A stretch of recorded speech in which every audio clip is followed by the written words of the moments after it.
ಇಲ್ಲಿ ಶತ್ರುಗಳು ಮಿತ್ರರಾಗ್ತಾರೆ, ಮಿತ್ರರು ಶತ್ರುಗಳಾಗ್ತಾರೆ. ಕೆಲವು ತಿಂಗಳ ಹಿಂದೆ ಚಡ್ಡಿ ದೋಸ್ತುಗಳಂತಿದ್ದ ಟ್ರಂಪ್ ಮತ್ತು ಎಲನ್ ಮಾಸ್ಕ್ ಈಗ ನಾನೊಂದು ತೀರ ನೀನೊಂದು ತೀರ ಎನ್ನುವಂತೆ ಆಗಿದ್ದಾರೆ.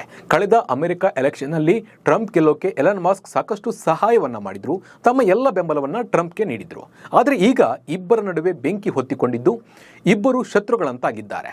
ಒಂದು ಕಾಲದಲ್ಲಿ ಡೊನಾಲ್ಡ್ ಟ್ರಂಪ್ ಆಪ್ತ ಮಿತ್ರ ಮತ್ತು ಸಲಹೆಗಾರನಾಗಿದ್ದ ಶ್ರೀಮಂತ ಉದ್ಯಮಿ ಇದೀಗ ಟ್ರಂಪ್ ವಿರುದ್ಧ ತಿರುಗಿ ಬಿದ್ದಿದ್ದೇಕೆ? ಎಲನ್ ಮಾಸ್ಕ್ ಅನ್ನ ದೇಶ ಬಿಟ್ಟು ಕಳಿಸ್ತೀನಿ ಅಂತ ಟ್ರಂಪ್ ಹೇಳಿದ್ದೇಕೆ? ಇವೆಲ್ಲವನ್ನ ನೋಡ್ಕೊಂಡು ಬರೋಣ.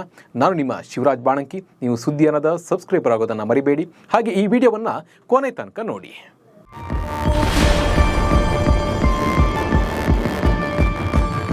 ಕುಚಿಕು ಗೆಳೆಯರಂತಿದ್ದ ಟ್ರಂಪ್ ಮತ್ತು ಎಲನ್ ಮಾಸ್ಕ್ ದೋಸ್ತಿ ಈಗ ಕಟ್ ಆಗಿದೆ.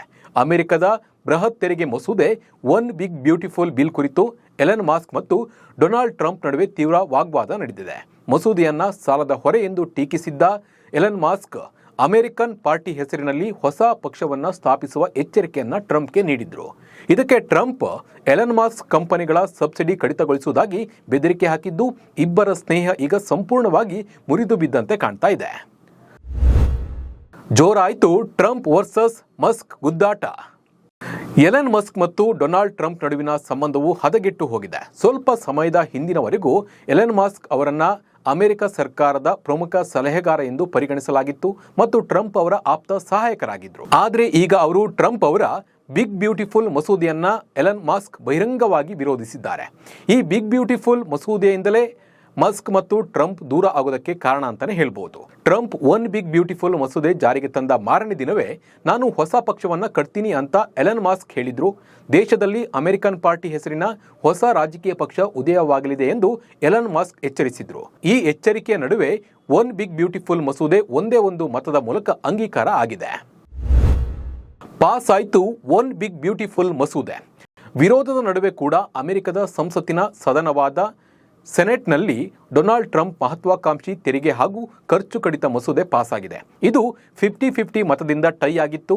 ಉಪಾಧ್ಯಕ್ಷ JD ವ್ಯಾನ್ಸ್ ಮಸೂದೆ ಪರ ಮತ ಹಾಕುವ ಮೂಲಕ ಇದು ಪಾಸ್ ಆಗಿದೆ. 940 ಪುಟಗಳ ಶಾಸನವನ್ನ 2150 ಮತಗಳಲ್ಲಿ ಅಂಗೀಕರಿಸಲಾಯಿತು. ಉಪಾಧ್ಯಕ್ಷ JD ವ್ಯಾನ್ಸ್ ತೀವ್ರ ಚರ್ಚೆಯ ನಂತರ ಟೈ ಬ್ರೇಕಿಂಗ್ ಮತ ಚಲಾಯಿಸಿದ್ರು. ಅಮೆರಿಕ ಸೆನೆಟ್ನಲ್ಲಿ ಅಂಗೀಕಾರಗೊಂಡಿರುವ ಈ ಮಸೂದೆಯು ಭಾರತ ಸೇರಿದಂತೆ ಬಹುತೇಕ ದೇಶಗಳ ಮೇಲೆ ಬಹಳ ಪರಿಣಾಮ ಬೀರಲಿದೆ ಅಂತ ಹೇಳಲಾಗ್ತಾ ಇದೆ. ಮಸೂದೆಗೆ 50-50 ಮತಗಳ ನಂತರ ಅಮೆರಿಕ ಸೆನೆಟ್ನಲ್ಲಿ ಕೋಲಾಹಲ ಸೃಷ್ಟಿಯಾಗಿತ್ತು. ಆದರೆ ಅಮೆರಿಕದ ಉಪಾಧ್ಯಕ್ಷ JD ವ್ಯಾನ್ಸ್ ಟ್ರಂಪ್ ಅವರ ಮಸೂದೆಯ ಪರವಾಗಿ ಮತ ಚಲಾಯಿಸುವ ಮೂಲಕ ಕೇವಲ ಒಂದೇ ಮತದ ಅಂತರದಲ್ಲಿ ಈ ಮಸೂದೆ ಅಂಗೀಕಾರ ಆಗುವಂತೆ ಮಾಡಿದ್ರು. ಹೊಸ ಪಕ್ಷ ಜಾರಿಗೆ ತರ್ತಾರ ಮಸ್ಕ್? ಒನ್ ಬಿಗ್ ಬ್ಯೂಟಿಫುಲ್ ಮಸೂದೆ ಸರ್ಕಾರ ನೀಡುವ ಸಬ್ಸಿಡಿಗಳನ್ನು $4.5 ಟ್ರಿಲಿಯನ್ ಕಡಿತಗೊಳಿಸುವ ಮತ್ತು ಮಿಲಿಟರಿ ವೆಚ್ಚವನ್ನು ಭಾರೀ ಪ್ರಮಾಣದಲ್ಲಿ ಹೆಚ್ಚಿಸುವ ಉದ್ದೇಶ ಹೊಂದಿದೆ. ಆದರೆ ಸಬ್ಸಿಡಿ ಕಡಿತದಿಂದಾಗಿ ಅಮೆರಿಕದ ಆರ್ಥಿಕತೆಗೆ ಹೊಡೆತ ಬೀಳಲಿದೆ. ಇದು ಕಂಪನಿಗಳಿಗೆ ಹೊಡೆತ ನೀಡಿ ಭಾರೀ ಉದ್ಯೋಗ ಹಾನಿಗೆ ಕಾರಣವಾಗಬಹುದು. ಇದನ್ನು ಜಾರಿಗೆ ತರಬಾರದು ಎಂಬುದು ಎಲನ್ ಮಾಸ್ಕ್ ಅವರ ವಾದವಾಗಿತ್ತು. ಇದೇ ಕಾರಣಕ್ಕೆ ಅವರು ಇತ್ತೀಚೆಗೆ ಅಮೆರಿಕದ ಆಡಳಿತ ಸುಧಾರಣಾ ವಿಭಾಗಕ್ಕೆ ರಾಜೀನಾಮೆಯನ್ನ ನೀಡಿದ್ರು. ಇನ್ನು ಟ್ರಂಪ್ ಎಲ್ಲಾದರೂ ಒನ್ ಬಿಗ್ ಬ್ಯೂಟಿಫುಲ್ ಮಸೂದೆ ಜಾರಿಗೆ ತಂದರೆ ಮಾರನೇ ದಿನವೇ ಅಮೆರಿಕದಲ್ಲಿ ಹೊಸ ಪಕ್ಷ ಜಾರಿಗೆ ತರ್ತೀನಿ ಅಂತ ಹೇಳಿದ್ರು. ಆದರೆ ಈಗ ಮಸೂದೆ ಅಂಗೀಕಾರವಾಗಿದ್ದು ಟ್ರಂಪ್ ಗೆದ್ದಿದ್ದಾರೆ. ಹೀಗಾಗಿ ಎಲನ್ ಮಾಸ್ಕ್ ಹೇಳಿದಂತೆ ಅಮೆರಿಕನ್ ಪಾರ್ಟಿ ಪಕ್ಷ ಸ್ಥಾಪಿಸುತ್ತಾರ ಅನ್ನೋ ಕುತೂಹಲ ಮನೆ ಮಾಡಿದೆ. ಎಲನ್ ಮಾಸ್ಕ್ಗೆ ಎಚ್ಚರಿಕೆ ಕೊಟ್ಟ ಟ್ರಂಪ್. ತೆರಿಗೆ ಮಸೂದೆಯನ್ನ ವಿರೋಧಿಸುತ್ತಿರುವ ಮಾಜಿ ಆಪ್ತ ಎಲನ್ ಮಾಸ್ಕ್ ಅವರಿಗೆ ಬೆದರಿಕೆ ಹಾಕಿರುವ ಟ್ರಂಪ್, ವಿರೋಧ ಮುಂದುವರಿಸಿದರೆ ನಿಮ್ಮ ಟೆಸ್ಲಾ EV ಕಾರು ಕಂಪನಿಗೆ ನೀಡಿರುವ ತೆರಿಗೆ ವಿನಾಯಿತಿ ರದ್ದು ಮಾಡ್ತೇವೆ. ಹೀಗಾದ್ರೆ ನಿಮ್ಮ ಅಂಗಡಿಯನ್ನ ಮುಚ್ಚಿಕೊಂಡು ಮಾತೃದೇಶ ದಕ್ಷಿಣ ಆಫ್ರಿಕಾಗೆ ವಾಪಸ್ ಹೋಗಬೇಕಾಗುತ್ತೆ ಅಂತ ಎಚ್ಚರಿಕೆಯನ್ನ ನೀಡಿದ್ದಾರೆ.